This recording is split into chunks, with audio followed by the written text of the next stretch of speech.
एक सर्वे के अनुसार सिर्फ भारतवर्ष में 10 करोड़ से अधिक लोग डायबिटिक पेशेंट हैं। मतलब अब समझ लीजिए 1.25 करोड़ से अधिक है पूरी आबादी, और उसमें का मान के चलिए आपकी 10% लोग डायबिटिक पेशेंट हैं। ऐसे मेजर रोग को आजकल असाध्य मान लिया गया और नहीं ठीक होता है। लेकिन एक्यूप्रेशर चिकित्सा पद्धति पहचानेगा भी और ठीक भी करेगा। अब देखिए एक्चुअली क्या होता है। पैनक्रियाज इंसुलिन का सेक्रेशन करता है, इंसुलिन चीनी को पचाने का, ठीक है। लेकिन अब और डेप्थ में थोड़ा सा चलिए चलते हैं, क्योंकि ये इंपॉर्टेंट विषय है, इसको और डेप्थ में जानना आवश्यक है।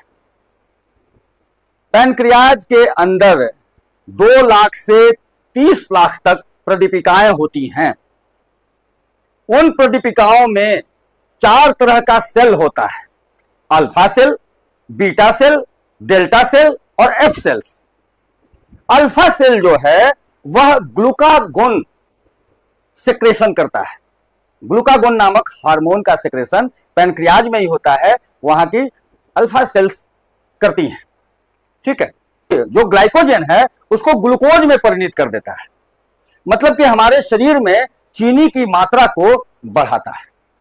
अगर चीनी का एक्सट्रैक्ट जो मेटाबॉलिज्म में हुआ, ग्लाइकोजन आया, उस ग्लाइकोजन को ग्लूकोज में परिणत करता है, जो कि हमारे शरीर को चीनी तो आवश्यक है, एनर्जी प्रदान करती है। तो यह भी पैनक्रियाज में जो अल्फा सेल है उससे निकलने वाली ग्लूकागोन से होता है। और दूसरा सेल मैंने बताया बीटा सेल। पैनक्रियाज से दूसरा सेल बीटा सेल है, जिससे कि इंसुलिन का सेक्रेशन होता है।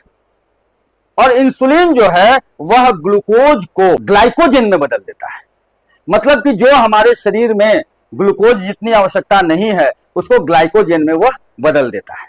ग्लूकागोन ग्लाइकोजन को ग्लूकोज में बदलता है, इंसुलिन ग्लूकोज को ग्लाइकोजन में बदलता है। और तीसरा जो डेल्टा सेल्स है, सोमेटोस्टेनिन नामक हार्मोन वहां से निकलता है, और वह इन दोनों के कार्यों को, अल्फा सेल और बीटा सेल के कार्यों को नियंत्रित करता है कि सही मात्रा में ग्लूकागोन निकले, सही मात्रा में इंसुलिन निकले।